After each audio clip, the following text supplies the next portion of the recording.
ಎಲ್ಲರೂ ಹೇಗಿದ್ದೀರಾ? Welcome back to my YouTube channel Vijayamma Adali trips. ನಾನು ಲಾಸ್ಟ್ ವಿಡಿಯೋ ಹೇಳ್ದಂಗೆ ನನ್ನ ಚಾನಲಲ್ಲಿ ಕುಕ್ಕಿಂಗ್ ವ್ಲಾಗ್ ಇರ್ಬೋದು ಅಥವಾ ಹೆಲ್ತ್ ಟಿಪ್ಸ್ ಆಗಿರ್ಬೋದು ಅಥವಾ ಕಿಡ್ಸ್ ರಿಲೇಟೆಡ್ ವಿಡಿಯೋಸ್ ಆಗಿರ್ಬೋದು ಇದೆಲ್ಲ ನನ್ನ ಚಾನಲಲ್ಲಿ ಇರುತ್ತೆ ಅಂತ ಹೇಳಿದೆ. ಹಾಗಾಗಿ ನನ್ನ ಚಾನಲ್ ಕ್ರಿಯೇಟ್ ಮಾಡಿ ಯಾರು ಖುಷಿಯಾಗಿದೆಯೋ ನನಗೆ ಗೊತ್ತಿಲ್ಲ. ಬಟ್ ನನ್ನ ಅಮ್ಮಂಗೆ ತುಂಬಾ ಖುಷಿಯಾಗಿದೆ. ಏನೇ ಒಂದು ಅಡುಗೆ ಮಾಡಿದ್ರು, ಏನೇ ಒಂದು ಸಣ್ಣ ಪುಟ್ಟ ಹೆಲ್ತ್ ಟಿಪ್ಸ್ ಮಾಡಿದ್ರು, "ಅಬ್ಬಾ ಮಗಳೇ ಮಾಡೋಣ, ವಿಡಿಯೋ ಮಾಡು ನೀನು, ಅದನ್ನು ನಿನ್ನ ಚಾನಲ್‌ನಲ್ಲಿ ಹಾಕು, ಅಪ್ಲೋಡ್ ಮಾಡು" ಅಂತ ಎನ್ಕರೇಜ್ ಮಾಡ್ತಿರ್ತಾರೆ. ಅದರಿಂದ ನನಗೆ ಇನ್ನೂ ಖುಷಿ ಕೊಡುತ್ತೆ. ಏನಾದ್ರು ಮಾಡಬೇಕು, ಏನಾದ್ರು ಹೊಸದನ್ನು ನಿಮ್ಮ ಹತ್ರ ಶೇರ್ ಮಾಡ್ಕೋಬೇಕು ಅಂತ ತುಂಬ ಅನಿಸ್ತಾ ಇರುತ್ತೆ ನನಗೆ. ಆ ಪ್ರೀತಿಗೆ ಏನು ಹೇಳಬೇಕು ಅಂತ ಗೊತ್ತಾಗಲ್ಲ. ನನ್ನ ಹಸ್ಬೆಂಡ್ ಆಗಿರ್ಬೋದು, ನನ್ನ ಅಮ್ಮ ಆಗಿರ್ಬೋದು, ಈವನ್ ನಮ್ಮ ಅತ್ತೆ ಕೂಡ ಇರ್ಬೋದು, ತುಂಬ ಎನ್ಕರೇಜ್ ಮಾಡ್ತಿದ್ದಾರೆ, "ಮಾಡು, ಏನಿಲ್ಲ, ಯಾರೇನು ಅಂದ್ಕೊಂಡ್ರೆ ಏನು, ನಿನ್ನಲ್ಲಿರೋ ಒಂದು ಏನೋ ವಿಚಾರನ ತಿಳಿಸು, ಏನಾಗಲ್ಲ" ಅಂತ ಎನ್ಕರೇಜ್ ಮಾಡ್ತಾರೆ. ತುಂಬಾ ಖುಷಿಯಾಗುತ್ತೆ ಈ ಮಾತುಗಳೆಲ್ಲ ಕೇಳಿ. ಸೊ ನೀವು ಹಾಗೆ ಎನ್ಕರೇಜ್ ಮಾಡ್ತೀರಾ ಅಂತ ಅಂದ್ಕೊಂಡಿದ್ದೀನಿ. ಇವಾಗ ಒಂದು ಅಮ್ಮ ಮಾಡಿರೋ ರೆಸಿಪಿ ಇದೆ, ಹೋಗಿ ನೋಡ್ಕೊಂಡು ಬನ್ನಿ. ಅದು ನಿಮಗೆ ಕಾಮನ್ ಅನಿಸ್ಬೋದು, ಎಲ್ಲರೂ ಮನೇಲಿ ಮಾಡ್ತಾರೆ, ಅದೇನು ಸ್ಪೆಷಲಾಗಿ ತೋರಿಸ್ತಾಳೆ ಅಂತ ಅಂದ್ಕೋಬೋದು. ಬಟ್ ಯಾರು ಏನೇ ಮಾಡಿದ್ರು ಅವ್ರವ್ರ ಅಮ್ಮಂದಿರು ಮಾಡೋದು ಏನೋ ಒಂಥರ ಸ್ಪೆಷಲ್ ಅನಿಸುತ್ತಲ್ಲ, ಆ ಕ್ಯಾಟಗರಿ ಸೇರ್ತೀನಿ ನಾನು. ನಮ್ಮಮ್ಮ ಏನೇ ಮಾಡಿದ್ರು ಅದರಲ್ಲಿ ಏನೋ ಒಂದು ಸ್ಪೆಷಲ್ ಅಂಶನ ನೋಡ್ತೀನಿ ನಾನು. ಯಾರು ಏನೇ ಮಾಡಿದ್ರು ಅಮ್ಮ ಮಾಡೋ ಆ ಟೇಸ್ಟಿ ಫುಡ್ಡು, ಅದರಲ್ಲಿರೋ ರುಚಿ ಯಾರು ಏನೇ ಕೊಟ್ಟರು ಅದಕ್ಕೆ ಸಮ ಇಲ್ಲ ಅಂತ ಹೇಳ್ತಾರಲ್ಲ, ಹಾಗೆ ನಾನು ಅಮ್ಮ ಮಾಡೋದು ಏನೇ ಕಾಮನಾಗಿ ಏನೇ ಮಾಡಿದ್ರು ನಾನು ಇಷ್ಟಪಡ್ತೀನಿ. ಫಾರ್ ಎಕ್ಸಾಂಪಲ್ ಇಡ್ಲಿ ಸಾಂಬಾರು ಆಗಿರ್ಬೋದು, ಇಲ್ಲ ಉಪ್ಪಿಟ್ಟಾಗಿರ್ಬೋದು, ಏನೇ ಒಂದು ಅವ್ರು ಏನೇ ಮಾಡಿದ್ರು ಅದರಲ್ಲಿ ಏನೋ ಒಂಥರ ರುಚಿ ಇರುತ್ತೆ. ಅಮ್ಮನ ಕೈ ತುತ್ತು ಮುಂದೆ ಹೇಳೋಕ್ಕೆ ಪದನೇ ಇಲ್ಲ. ಹಬ್ಬಕ್ಕೆ ನೆನ್ನೆ ಹೀಗೆ ರವೆ ಉಂಡೆ ಮಾಡ್ತಿದ್ರು. ಸೊ ಆ ರೆಸಿಪಿನ ಹಾಗೆ ಕ್ಯಾಪ್ಚರ್ ಮಾಡಿದೆ. ಅವ್ರು ತೋರಿಸೋ ಇಂಟ್ರೆಸ್ಟು, ಅವರು "ಬಾ ಮಗಳೇ ಮಾಡು ವೀಡಿಯೋ" ಅಂತ ಹೇಳಿದಾಗ ಆಗಲ್ಲ ಅಂತ ಹೇಳೋಕ್ಕಾಗಲ್ಲ. ಅಮ್ಮ ಮಾಡೋ ರುಚಿನ ನಿಮಗೂ ಸ್ವಲ್ಪ ತಿಳಿಸೋಣ ಅಂತ ನಾನು ಆ ವಿಡಿಯೋ ಮಾಡಿದ್ದೀನಿ. ಇಷ್ಟ ಆದರೆ ಲೈಕ್ ಮಾಡಿ, ಕಮೆಂಟ್ ಮಾಡಿ, ಶೇರ್ ಮಾಡಿ. ಇವಾಗ ಆ ರೆಸಿಪಿನ ನೋಡ್ಕೊಬರೋಣ, ಓಕೆನಾ? Go and watch it.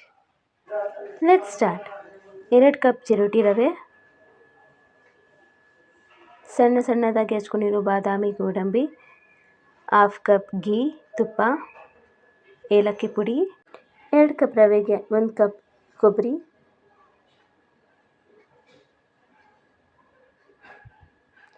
2 table spoon ghee add ಮಾಡಿ. ಮೊದಲಿಗೆ ದ್ರಾಕ್ಷಿನ ತುಪ್ಪದಲ್ಲಿ ಗೋಲ್ಡನ್ ಬ್ರೌನ್ ಬರೋ ತನಕ ಫ್ರೈ ಮಾಡಿ. ಒಂಥರ ಸೈಡ್ಗೆ ತೆಗೆದಿಡಿ. ತದನಂತರ ಬಾದಾಮಿ, ಗೋಡಂಬಿ ಗೋಲ್ಡನ್ ಬ್ರೌನ್ ಬರೋ ತನಕ ತುಪ್ಪದಲ್ಲಿ ಹುರ್ಕೋಬೇಕು. ನಂತರ 2 ಕಪ್ ಚಿರೋಟಿ ರವೆನ ತುಪ್ಪದಲ್ಲಿ ಗೋಲ್ಡನ್ ಬ್ರೌನ್ ಬರೋ ತನಕ, ತೀರಾ ಗೋಲ್ಡನ್ ಬ್ರೌನ್ ಬೇಡ, ಮೀಡಿಯಮಾಗಿ ಅದಕ್ಕೆ ಪರಿಮಳ ಬರೋವರೆಗೂ ಚೆನ್ನಾಗಿ ಹುರ್ಕೊಳ್ಳಿ. ಏನಾದರೂ ನಿಮಗೆ ತುಪ್ಪ ರಿಕ್ವೈರ್ ಆದರೆ, ತುಪ್ಪ ಕಡಿಮೆ ಅನಿಸಿದ್ರೆ ತುಪ್ಪನ ಆ್ಯಡ್ ಮಾಡ್ಕೋಬೋದು. ಲಂಪ್ಸ್ ಇಲ್ದಂಗೆ ಕ್ಲೀನಾಗಿ ಫ್ರೈ ಮಾಡಿ. ನಂತರ ಅದನ್ನು ಸೈಡ್ಗೆ ತೆಗ್ದಿಡಿ. ಇವಾಗ 2 ಸ್ಪೂನ್ ತುಪ್ಪನ ಪ್ಯಾನ್ಗೆ ಹಾಕ್ಕೊಳ್ಳಿ. ತುರಿದಿಟ್ಕೊಂಡಿರೋಂತಹ ಕೊಬ್ಬರಿನ ಸ್ವಲ್ಪ ಗೋಲ್ಡನ್ ಬ್ರೌನ್ ಬರೋಷ್ಟು ಫ್ರೈ ಮಾಡ್ಕೊಳ್ಳಿ.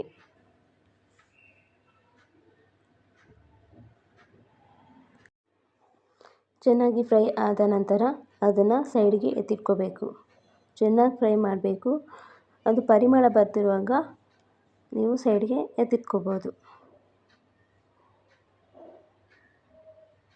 ತದನಂತರ 2 ಕಪ್ ರವೆಗೆ 1 ಕಪ್ ಕೊಬ್ಬರಿ ಹಾಕಿದ್ರಿ. ಇವಾಗ ಅದೇ ಪ್ರಮಾಣದಲ್ಲಿ ಅರ್ಧ ಕಪ್ ಸಕ್ಕರೆನ ಪ್ಯಾನ್ಗೆ ಹಾಕ್ಕೊಳ್ಳಿ. ಸಕ್ಕರೆ ಮುಳುಗುವಷ್ಟು ನೀರು ಹಾಕ್ಕೊಂಡು ಚೆನ್ನಾಗಿ ಮಿಕ್ಸ್ ಮಾಡಿ. ಸಕ್ಕರೆ ಫುಲ್ಲು ಕರಗಬೇಕು. ಸಕ್ಕರೆ ಫುಲ್ಲು ಕರಗೋ ಥರ ಅದನ್ನ ಮಿಕ್ಸ್ ಮಾಡ್ತಾನೇ ಇರಬೇಕು. ಕನ್ಸಿಸ್ಟೆನ್ಸಿ ನೋಡ್ಕೋತಾ ಇರಬೇಕು. ಒಂದು ಎಳೆ ಪಾಕ ಬರೋ ತನಕ ಕನ್ಸಿಸ್ಟೆನ್ಸಿ ನೋಡಿಕೊಂಡು ಅದನ್ನು ಮಿಕ್ಸ್ ಮಾಡ್ತಾ ಇರಬೇಕು. ಇವಾಗ ಅಮ್ಮ ಚೆಕ್ ಮಾಡಿದ್ರು, ಒಂದು ಎಳೆ ಪಾಕ ಬಂತು. 1 ಸೆಕೆಂಡ್ ಬಿಡ್ದೇ ತಕ್ಷಣ ನೀವು ರವೆ ಹಾಕ್ಕೋಬೇಕಾಗುತ್ತೆ, ಇಲ್ಲಾಂದರೆ ಅದು ಕ್ರಿಸ್ಟಲ್ ಆಗಿ ಟರ್ನ್ ಆಗಿಬಿಡುತ್ತೆ ಸಕ್ಕರೆ. ಸೊ ಲಂಪ್ಸ್ ಇಲ್ದಂಗೆ ಕ್ಲೀನಾಗಿ ಮಿಕ್ಸ್ ಮಾಡ್ಕೊಳ್ಳಿ.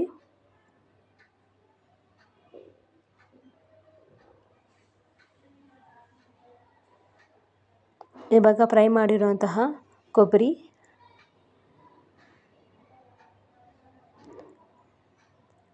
ಇಲಾಚಿ ಪೌಡರ್ ಅಂದರೆ ಏಲಕ್ಕಿ ಪುಡಿ ಮೂರನ್ನು ಚೆನ್ನಾಗಿ ಮಿಕ್ಸ್ ಮಾಡ್ಕೊಳ್ಳಿ.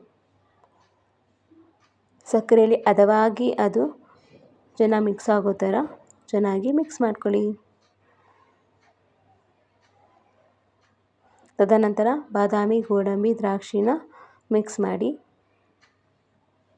ಬೇಕಾದ್ರೆ ಟೈಮಲ್ಲಿ ನೀವು ತುಪ್ಪನ ಕರಗಿಸಿ ಆ್ಯಡ್ ಮಾಡ್ಬೋದು. ಕನ್ಸಿಸ್ಟೆನ್ಸಿ ಸಾಕು ಅಂತ ಅನ್ನಿಸ್ತಿದೆ, ಸೊ ನಾವು ಆ್ಯಡ್ ಮಾಡ್ಕೊಳ್ಳಿಲ್ಲ.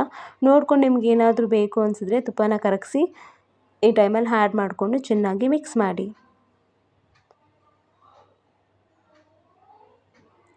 ಪೂರ್ತಿ ಎಲ್ಲ ಮಿಶ್ರಣ ಫುಲ್ ಮಿಕ್ಸ್ ಆಗಬೇಕು, ಅಲ್ಲಿವರೆಗೂ ನೋಡ್ಕೊಂಡು ಮಿಕ್ಸ್ ಮಾಡಿ. ಇವಾಗ ಒಂದು ಹದ ಬಂದಿದೆ, ಅಮ್ಮಂಗೆ ಗೊತ್ತಾಗ್ತಿದೆ. ಸೊ ಹದ ಬಂದಮೇಲೆ ಇವಾಗ ಬಿಸಿ ಇರಬೇಕಾದ್ರೇ ಅದನ್ನು ರೌಂಡಾಗಿ ಕಟ್ಟಬೇಕಾಗತ್ತೆ, ಉಂಡೆ ಮಾಡಬೇಕಾಗತ್ತೆ. ಆಹಾ, ರುಚಿಕರವಾದ ರವೆ ಉಂಡೆ ರೆಡಿ. ಪ್ರತಿ ಕುಕ್ಕಿಂಗ್ ವಿಡಿಯೋ ಆದಮೇಲೆ ಒಂದು ಹೆಲ್ತ್ ಟಿಪ್ಸ್ ಇರುತ್ತೆ. ಅಮ್ಮ ಪ್ರತಿದಿನ ಅಪ್ಪಂಗೆ ಒಂದೇನಾದರೂ ಒಂದು ಹೆಲ್ತಿಯಾಗಿ ಮಾಡಿಕೊಡ್ತಿರ್ತಾರೆ. ಬಿಕಾಸ್ ಅಪ್ಪಂಗೆ ಸ್ವಲ್ಪ ಶುಗರ್ ಇದೆ, ಬಿ ಪಿ ಇದೆ, ಸಮ್ ಹೆಲ್ತ್ ಇಶ್ಯೂಸ್ ಇದೆ. ಸೊ ಅದನ್ನು ಬ್ಯಾಲೆನ್ಸ್ ಆಗಿಡೋಕ್ಕೆ ಅಮ್ಮ ಏನಾದ್ರು ಮಾಡಿಕೊಡ್ತಿರ್ತಾರೆ. ಸೊ ಅದರಲ್ಲಿ ಕೆಲವು ಹೆಲ್ತ್ ಟಿಪ್ಸ್ನ ನಿಮ್ಮ ಹತ್ರ ಶೇರ್ ಮಾಡ್ಕೊತಿರ್ತೀನಿ. ಪ್ರತಿಯೊಂದು ವೀಡಿಯೋದಲ್ಲೂ ಕೊನೆಗೆ ಒಂದು ಹೆಲ್ತ್ ಟಿಪ್ ಇರುತ್ತೆ. ಇವತ್ತೊಂದು ಹೆಲ್ತ್ ಟಿಪ್ ಇದೆ, ಹೋಗಿ ನೋಡ್ಕೊಂಡು ಬನ್ನಿ. ಇವಾಗ ಆ ರೆಸಿಪಿನ ನೋಡ್ಕೊಬರೋಣ, ಓಕೆನಾ? Go and watch it. ಮೆಂತ್ಯನ ಓವರ್ನೈಟ್ ನೆನೆ ಹಾಕಿ ಬೆಳಗ್ಗೆ ಎದ್ದು ಕುದಿಸಿ ಕುಡಿಯೋದ್ರಿಂದ ತುಂಬ ಪ್ರಯೋಜನಕಾರಿ ಇದೆ. ಮೆಂತ್ಯದಲ್ಲಿ ನಂಬರ್ ಆಫ್ ಬೆನಿಫಿಟ್ಸ್ ಇದೆ. ಇದರಲ್ಲಿ ಆ್ಯಂಟಿ-ಆಸಿಡ್ ಪ್ರಾಪರ್ಟೀಸ್ ಇರೋದ್ರಿಂದ ಡೈಜೆಷನ್ ಇಂಪ್ರೂವ್ ಆಗುತ್ತೆ, ಬ್ಲಡ್ ಶುಗರ್ ರೆಗ್ಯುಲೇಟ್ ಮಾಡುತ್ತೆ, ವೆಯ್ಟ್ ಲಾಸ್ಗೂ ಕೂಡ ಒಳ್ಳೆಯದು. ಆ್ಯಂಟಿ ಇನ್ಫ್ಲಮೇಟರಿ ಪ್ರಾಪರ್ಟೀಸ್ ಇಂದ ಮೆನಿಸ್ಟ್ರಲ್ ಕ್ರಾಂಪ್ಸ್ ರೆಡ್ಯೂಸ್ ಮಾಡುತ್ತೆ, ಕ್ಯಾಲರೀಸ್ ಕೂಡ ಬರ್ನ್ ಮಾಡುತ್ತೆ. ಫೀಡಿಂಗ್ ಮದರ್ಸ್ಗೆ ಬ್ರೆಸ್ಟ್ ಮಿಲ್ಕ್ ಕೂಡ ಇಂಪ್ರೂವ್ ಆಗುತ್ತೆ ಹಾಗೂ ಸ್ಕಿನ್ ಕೇರ್, ಹೇರ್ ಗ್ರೋತ್ಗೆ ತುಂಬ ಒಳ್ಳೆಯದು. ನನಗೆ ಇದರಿಂದ ಒಳ್ಳೆ ರಿಸಲ್ಟ್ಸ್ ಸಿಕ್ಕಿದೆ. ಪ್ರೆಗ್ನೆನ್ಸಿ ಡೇಸ್ನಲ್ಲಿ ಸ್ಕಿನ್ ಪಿಗ್ಮೆಂಟೇಷನ್ ಹಾಗೂ ಏರ್ ಫಾಲ್ ಆಗ್ತಿತ್ತು. Now it's improved a lot. See the result, how it's happened. ನನ್ನ ವಿಡಿಯೋ ಇಷ್ಟ ಆಗಿದೆ ನನ್ನ ಚಾನಲ್ನ ಸಬ್ಸ್ಕ್ರೈಬ್ ಮಾಡ್ಕೊಳ್ಳಿ. ನನ್ನ ಎಲ್ಲ ವಿಡಿಯೋ ನೋಟಿಫಿಕೇಷನ್ಗಾಗಿ ಬೆಲ್ ಐಕಾನ್ನ ಕ್ಲಿಕ್ ಮಾಡಿ. Thank you. ಅದೇ ಥರ ನನಗೆ ಪ್ರೋತ್ಸಾಹಿಸ್ತಾ ಇರಿ. Thank you.